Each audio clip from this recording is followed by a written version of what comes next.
पंचतत्व योग के इस वीडियो में है आपके लिए डाइट एंड न्यूट्रिशन का पार्ट 2 जो कि यूजीसी नेट जेआरएफ के एग्ज़ाम के लिए वेरी इंपॉर्टेंट टॉपिक। पहले जो अगर फर्स्ट वीडियो अगर आपने नहीं देखा है पार्ट 1 अगर आपने नहीं देखा है तो उसे अवश्य देख लें। उसमें विटामिन ए, सी, डी और ई और के और कुछ और टॉपिक्स के बारे में चर्चा की गई है। और अब इस टॉपिक के अंदर आप विटामिन बी और ये मिनरल्स के बारे में आप देखेंगे। और यदि अगर आपने ये वीडियो नहीं देखा तो उसे देख लें और इस वीडियो को लाइक, शेयर और सब्सक्राइब अवश्य करें। तो लेट अस स्टार्ट। तो विटामिन बी की जो केमिकल नेम है उसके लिए एक ट्रिक बनाई है उसे याद रखने के लिए, क्योंकि कई बार इस विटामिन के नाम से नहीं आकर के उसके जो केमिकल नेम है उससे आपको क्वेश्चन आ जाता है, तो उसे याद रखना ज़रूरी है। तो विटामिन बी वन को जो है कहा गया है थायमीन की कमी से या विटामिन बी वन की कमी से बेरी नामक रोग हो जाता है, मसल्स पैरालिसिस हो जाते हैं, नर्वस सिस्टम अफेक्ट होता है। और इसके जो सोर्सेज हैं dry fruits, wheat, rice, milk, egg, dal, nuts etcetera. और बी टू को रिबोफ्लेविन जो कि लार्ज इंटेस्टाइन में बनता है, और इसकी कमी से चिलोसिस, काइलोसिस और एंगुलर स्टोमोटाइटिस हो जाता है, या फिर ब्लिस्टर, माउथ अल्सर और रिटार्डेड ग्रोथ, बैड स्किन, ये सारी प्रॉब्लम्स होती हैं। और इसके सोर्सेज हैं mushroom, plain yogurt, green leafy veggies etcetera. ना विटामिन बी थ्री को कहेंगे नाइसिन या फिर निकोटीन या निकोटिनक, ये नाम से भी जाना जाता है। और ये फैट कंट्रोल करता है, कंट्रोल्स फैट। और इसकी कमी से पेलाग्रह नामक रोग हो जाता है जो कि 4D, इसमें डर्मेटाइटिस, डिमेंशिया, मेमोरी लॉस जिसको बोलते हैं, और डायरिया, डेथ। और इसके सोर्सेस हैं मशरूम, ग्रीन वेजीज, पालक, पुदीना, ये सब आ जाते हैं। और विटामिन बी5 जिसको पैंथोथेनिक एसिड कहते हैं, और इसकी कमी से वाइट हेयर प्रोटीन, कैरोटीन की कमी, ये कैरोटीन और हेयर प्रोटीन के अंदर जो होता है वो कैरोटीन की कमी से लॉस ऑफ मेमोरी भी हो जाता है। और इसके अलावा जो इसकी सोर्सेज हैं आंवला, प्रोटीन वाली चीज़ें, dal, mushroom, green vegetable, liver, meat. और अब विटामिन बी सिक्स को पायरोडोक्साइन के नाम से भी कहते हैं केमिकल नेम, और आरबीसी के फॉर्मेशन में हेल्प करता है। और इसके कमी से mild anaemia, depression, kidney stone. और इसके सोर्सेज है whole grain cereals, meat, fish, peanuts, banana. और विटामिन बी7 को बायोटीन के नाम से भी जानते हैं, केमिकल नेम जो है। और हेयर लॉस, बॉल्डनेस और scalp infection, eggs, cheese, milk, fish, whole grain cereals, ये सब इसके सोर्सेज हैं।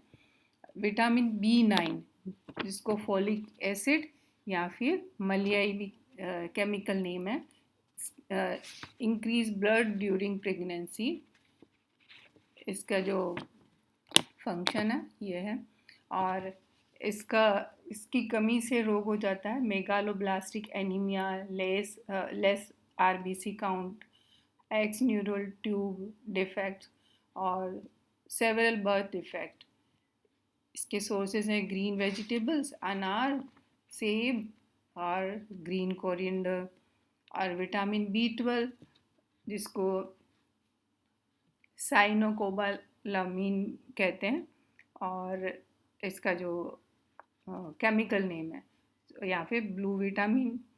और ये प्रेनिसियस एनीमिया हो जाता है इसकी कमी से, और HB की मात्रा में कमी हो जाती है। नर्वस सिस्टम डिसऑर्डर होता है, उसकी सोर्सेज है meet, fish, eggs, cheese, milk और ऑयस्टर। और अब मिनरल्स देख लेते हैं। तो मिनरल्स भी हमारी बॉडी के लिए बहुत इम्पॉर्टेंट होते हैं। तो ये है to perform various functions like building strong bones, maintaining the heart beat, making hormones in our body. और जो मेजर 5 मिनरल्स है वो calcium, phosphorus, magnesium, sodium and potassium. Micronutrients जो परफॉर्म करते हैं कि रेगुलरिटी एंड प्रोटेक्टिव फंक्शन। और ये 2 तरह के होते हैं, इनके फंक्शंस ये है कि जो मैक्रो है minerals alkali formatting 80% need, example calcium, potassium, iron, sodium, magnesium, iodine and copper। और माइक्रो मिनरल एसिड फॉर्मेटिंग 20% इसकी ज़रूरत होती है, example like phosphorus, sulphur, chlorine, lactic and uric acid. अब हम जो है मिनरल के नाम, फंक्शन, डिजीज़ और सोर्सेज देखेंगे। ये भी इम्पॉर्टेंट है, इसमें से क्वेश्चन आते हैं कि भी इस मिनरल से कौन सा फंक्शन है या इसकी कमी से कौन सी डिजीज़ हो जाती है और इसके सोर्सेज। तो कैल्शियम, कैल्शियम का जो शॉर्ट नेम जो है वो Ca, और इसको डेली हमारी बॉडी को रिक्वायरमेंट होती है 600 mg पर डे और 1.5। इसके फंक्शन है यूज़ फॉर बोन्स, दांतों के लिए, वाउंड हीलिंग के लिए, मसल कॉन्ट्रैक्शन के लिए, ये जो है इसके फंक्शंस है कैल्शियम के। और डिजीज़ेस हो जाती है ऑस्टियोमलेसिया और ऑस्टियोपोरोसिस। सोर्सेज हैं egg, milk, dates, onion, cabbage, banana और तिल ऑयल। क्लोरीन, तो क्लोरीन 300 से 800 mg पर डे एक बच्चे के लिए ज़रूरत होती है, और एक एडल्ट के लिए ज़रूरत होती है 2300 mg पर डे एडल्ट के लिए। और इसकी कमी से ये इसके जो फंक्शन है health in digestion, kills bacteria और HCl की कमी हो जाती है। और इसकी सोर्सेज हैं fish, cod liver oil, sea food, मूली और गाय और बकरी का दूध। नाउ नेक्स्ट मिनरल है फ्लोरीन। फ्लोरीन को F बोला है कि इसका शॉर्ट नेम। 0.5 से 0.8 ग्राम 1 लीटर पानी के अंदर होता है ये। और दांत में जो एनिमल बनाने का काम है ये फ्लोरीन का है, और टेंडन बनाने का काम भी फ्लोरीन का है। इसकी कमी से टूथ डिके होता है, एक्सेस फ्लोरीन से फ्लोरोसिस, दांत में ब्लैक स्पॉट हो जाते हैं। इसके सोर्सेज हैं water, tomato, fish and liver. Iodine, iodine 150 से 250 यानी 150 से 250 माइक्रोग्राम पर डे की रिक्वायरमेंट होती है। थायराइड हार्मोन बनाने में हेल्प करता है। और इसकी कमी से गोइट्रे, गेंगा, गलकंड, बच्चों में मंद बुद्धि, ये आदि रोग। और sources carat, garlic, sea food etcetera. Iron, iron जो मेल में रिक्वायरमेंट होती है 0.8 mg पर डे, और फीमेल में 2.8 mg, और प्रेग्नेंट को 8.2 mg की रिक्वायरमेंट होती है। प्रेग्नेंट वुमन को ज़्यादा ज़रूरत होती है, कई बार डॉक्टर्स उस आयरन की कमी नहीं हो उसके लिए एक टेबलेट भी लिख देते हैं आयरन की। और इसका फंक्शन है हीमोग्लोबिन के निर्माण में हेल्प करता है। और हीमोग्लोबिन की कमी से एनीमिया हो जाता है, थकान महसूस होती है। हीमोग्लोबिन की जो अगर ज़्यादा हो जाए तो उससे सिरोसिस ऑफ लिवर हो सकता है, खूनी दस्त हो सकते हैं। और इसके सोर्सेज हैं अनार, एप्पल, खजूर, मिल्क, एग्स, पालक, गुड़, सेम और बथुआ। जैसे ही ब्लड की कमी होती है, हीमोग्लोबिन की कमी होती है, तो कहा जाता है कि भाई खजूर खाओ, गुड़ खाओ, ये इजीली अवेलेबल। और अनार लो, एप्पल खाओ, ये सब से आपका ब्लड बढ़ेगा या हीमोग्लोबिन लेवल इंक्रीज होगा। Now next potassium, 45 mg per day requirement. Function है हार्ट के कॉन्ट्रैक्शन में सहायक है, और इसकी कमी से हार्ट रिलेटेड प्रॉब्लम्स हो सकती है। ब्लड प्रेशर इरेगुलर हो सकता है। इसके सोर्सेज हैं केले, टमाटर और ऑलिव, बादाम, पोटैटोज, ऑरेंजेस। सोडियम, इसके फंक्शन है ऑस्मो रेगुलेशन, एंजाइम रिलीज करने में हेल्प, एसिड बेस का बैलेंस करना, अम्ल व क्षार का बैलेंस करना। और इसकी कमी के कारण डिहाइड्रेशन और आपकी मसल्स में कॉन्ट्रैक्शन यानी पेशियों में जो ऐंठन आ जाती है, किडनी फेलियर और अधिक होने पर स्वेलिंग आ जाएगी, हाई ब्लड प्रेशर हो जाएगा। इसके सोर्सेज हैं सी फूड और सॉल्ट एंड जिंक। जिंक जो है इन जिंक कहाँ होता है कि ये सलाइवा और पसीने और आंसू के अंदर पाया जाता है। इंसुलिन हार्मोन के फॉर्मेशन में हेल्प करता है, इम्यूनिटी बढ़ाने का काम करता है, डाइजेस्टिव एंजाइम्स बनाने का काम करता है और रिप्रोडक्शन का काम करता है।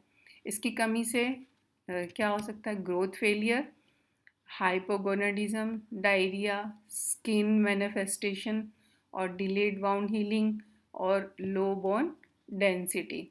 और इसके सोर्सेज है प्रोटीन डाइट लेना, milk, egg, soybean and mushroom etcetera. Now magnesium, तो मैग्नीशियम का जो फंक्शन है वो मसल फॉर्मेशन का काम और एंजाइम्स को एक्टिवेट करना। और इसकी कमी से diabetes, hypertension, coronary heart disease, muscle spasms and osteoporosis आदि हो सकते हैं। और इसके सोर्सेज हैं green leafy vegetables, legumes, nuts, seeds, whole grains etcetera. Phosphorus, तो component of DNA and RNA, ये फॉस्फोरस जो है इसका कंपोनेंट है। और ये मस्तिष्क को मजबूत करता है फॉस्फोरस, मेटाबॉलिज्म और कैल्शियम एंड विटामिन डी के साथ मिलकर हड्डियों के निर्माण में हेल्प करता है। और इसकी कमी से क्या होगा? वीक हो जाएगी बोन्स, मन बुद्धि और नर्वस सिस्टम वीक हो जाएगा, हाथ पैर सुन्न होंगे, चुभन होगी। इसके सोर्सेज है मिल्क प्रोडक्ट, सोयाबीन, सेब, गुड़, पत्ता गोभी, पालक, मूली, गाजर और आलू। ना कॉपर, लास्ट टाइम कॉपर के ऊपर एग्ज़ाम आया था कि भाई कॉपर के कौन कौन से फंक्शंस हैं, तो हम देख लेते हैं यहाँ पर। तो कॉपर जो इसको कहते हैं, कॉपर को Cu कॉपरम, ये हीमोग्लोबिन के निर्माण में हेल्प करता है। इसके जो फंक्शन है, आंतों में आयरन के उचित अवशोषण के लिए काम में आता है, helping strengthen bones, joints and increasing bone mineral density, यानी कि जॉइंट्स और इसकी जो है बोन की जो ये मिनरल की डेंसिटी इम्प्रूव करने में हेल्प करता है। और एनरिच स्किन टेक्सचर और एलिवेट हार्ट वेलनेस। इसकी कमी से रक्त की कमी और ये बोन से related disease, white blood cells की कमी हो जाती है, अधिक होने पर विल्सन रोग हो जाता है। इसके प्रोडक्ट्स हैं व्हीट प्रोडक्ट्स, कॉपर वेसल में वाटर पानी पीना रेकमेंड करते हैं कई बार, सीड्स, काले स्पाइनेक, टोमेटोज एंड पोटैटोज। तो ये मिनरल्स हो गए। तो मिनरल्स में से एक एग्जांपल के तौर पे किस तरह से क्वेश्चन आता है, कैल्शियम का मैंने लिया कि जैसे भी आपको ये ऑप्शंस दे दिया कि भाई रागी, तो रागी के अंदर क्या कितना ग्राम जो है कैल्शियम होता है? 350। और सबसे ज़्यादा किस में होता है? आपको सीक्वेंस से लगाना होता है। तो रागी में जैसे 350 फर्स्ट, देन मिल्क के अंदर 125 mg, देन पालक में 99 mg और बनाना में 5 mg, इस तरीके से। सो नाउ नेक्स्ट, इसमें कहा गया सबसे ज़्यादा जो खाने की बात की गई, grains and cereals, then fruits and vegetables, और ईट मॉडरेटली है meat, poultry, fish, eggs, dry beans and dairy products, और eat less fat, oil, salts and sweets. तो अब यहाँ पर जो है कौन सा किसका क्या फंक्शन है, ये भी एग्ज़ाम में आता है कि भाई बॉडी बिल्डिंग के लिए कौन से न्यूट्रिएंट्स काम में आते हैं, या एनर्जी के लिए कौन से आते हैं, प्रोटेक्टिव कौन से हैं, तो ये हमें मालूम होना चाहिए। तो लेट्स सी, बॉडी बिल्डिंग के लिए जो है मेजर न्यूट्रिएंट्स है वो प्रोटीन, इसके सोर्सेज हैं milk, meat, chicken, pulses, nuts and oil seeds. Energy giving major nutrients है carbohydrates and fats. एग्जाम्पल है होल ग्रेन सीरियल्स, मिलेट्स और ये fat, sugars, nuts and oil seeds.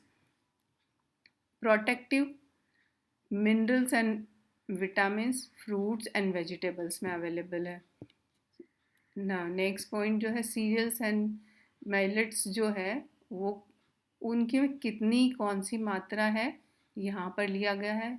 जैसा कि मैंने बताया था कि इस तरीके के क्वेश्चन आते हैं कि इसको सीक्वेंस से लगाना है कि कौन किस में ज़्यादा है किस में कम है. तो यहाँ पर हम शॉर्ट में सब चीज़ें देख लेते कि यहाँ पर जो लिया गया है वीट, मेज यानी मक्का, राइस और बाजरा मिलेट्स में और राई. तो इसमें एनर्जी सबसे ज़्यादा किस में मिलती है, ये 100 ग्राम के अंदर कितनी में एनर्जी है ये यहाँ पर बताया गया. तो सबसे ज़्यादा एनर्जी जो मिल रही है इसमें बाजरा में मिल रही है, फिर राइस में, देन फिर वीट में, इस तरीके से. फिर कार्बोहाइड्रेट जो सबसे ज़्यादा किस में होता है तो वो राइस में बताया गया, देन फिर बाजरा में. फैट के अंदर सबसे ज़्यादा बाजरा में है, फिर देन वीट में. प्रोटीन सबसे ज़्यादा है 13.2 वीट में, देन मिलेट्स में 11.0 और वाटर कंटेंट सबसे ज़्यादा होता है मेज मक्का के अंदर 73% एंड देन राइस में 69%. और मिनरल्स कौन कौन से होते हैं इसके अंदर, जो वीट में है calcium 34 mg, phosphorus 357 mg, potassium 363 mg, magnesium 137 ग्राम और मेज में विटामिन B5, फॉस्फोरस और 77 mg एंड राइस में आयरन 1.46 mg 18% और कैल्शियम 1 mg और बाजरा में आयरन 22%. और नाउ नेक्स्ट देख लेते हैं pulses, nuts and oil seeds में 100 ग्राम में कितनी एनर्जी होती है या कार्बोहाइड्रेट, फैट, ये सब कितना होता है, जिसमें सोयाबीन और चना, ग्रीन ग्राम, ब्लैक उड़द, ब्लैक दाल जो होती है एंड लेंटिल्स मसूर की दाल, रेड ग्राम अरहर और ये आलमंड्स, कोकोनट और कैशू. तो सबसे ज़्यादा जिसमें एनर्जी हमको मिल रही है वो है आलमंड में. आलमंड के बाद में जो एनर्जी मिल रही है वो काजू से. इस तरीके से क्वेश्चन आते हैं इसमें से. और फिर कार्बोहाइड्रेट, तो कार्बोहाइड्रेट के अंदर सबसे ज़्यादा जो किसके अंदर है कार्बोहाइड्रेट, ये 60 जो बंगाल ग्राम यानी चना दाल के अंदर सबसे ज़्यादा होता है. जो तभी कहा जाता है ना कि घोड़े की जो होती दाल की ये चना जो है वो घोड़े की पावर ले आती है जब हम इसको खाते हैं, और इसलिए इसको कहा गया. हाँ, तो नेक्स्ट इसके बाद में नेक्स्ट नंबर जो आता है ये ब्लैक उड़द दाल को. उड़द दाल इसमें सबसे ज़्यादा कार्बोहाइड्रेट होता है.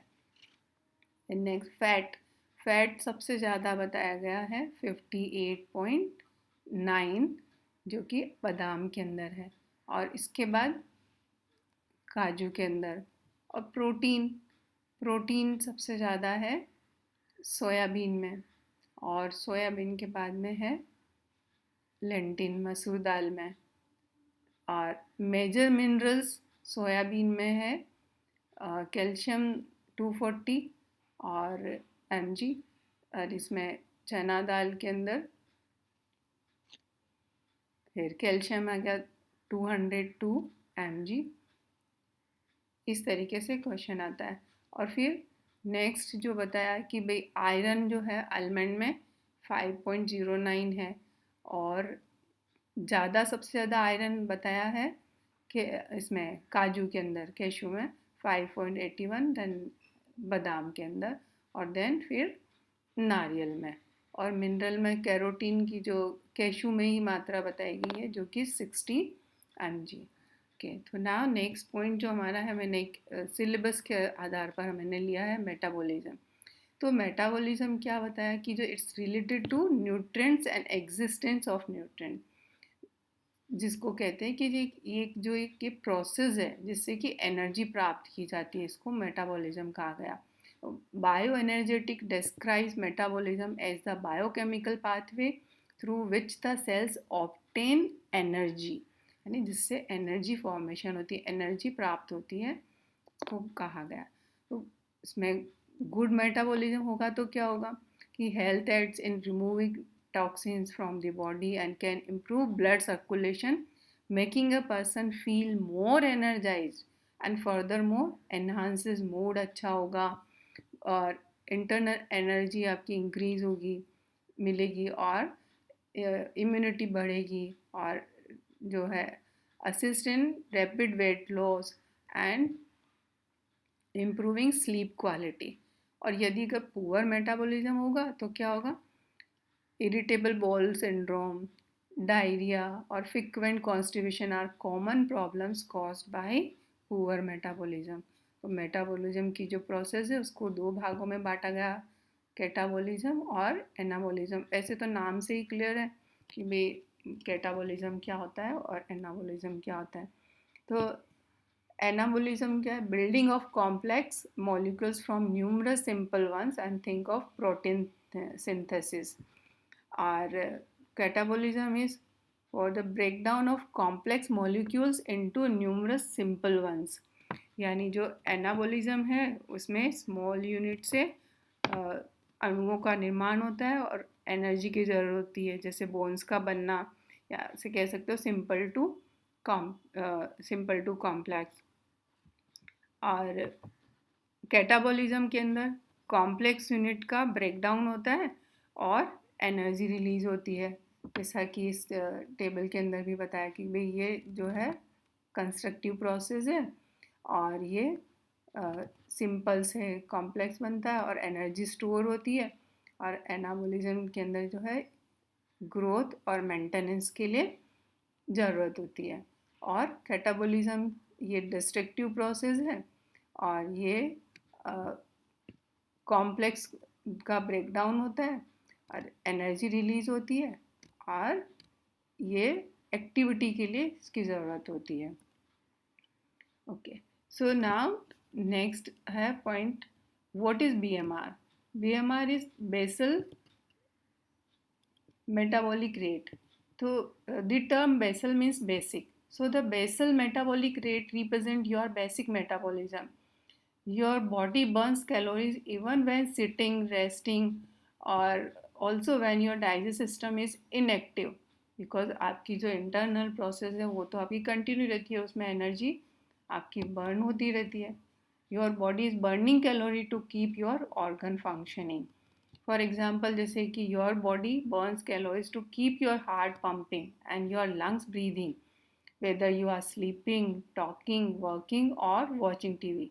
Your body burns a certain amount of calories for these basic actions.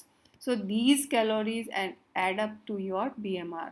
BMR primarily depends on involuntary functions like breathing, digestion, pumping blood, and reflex actions.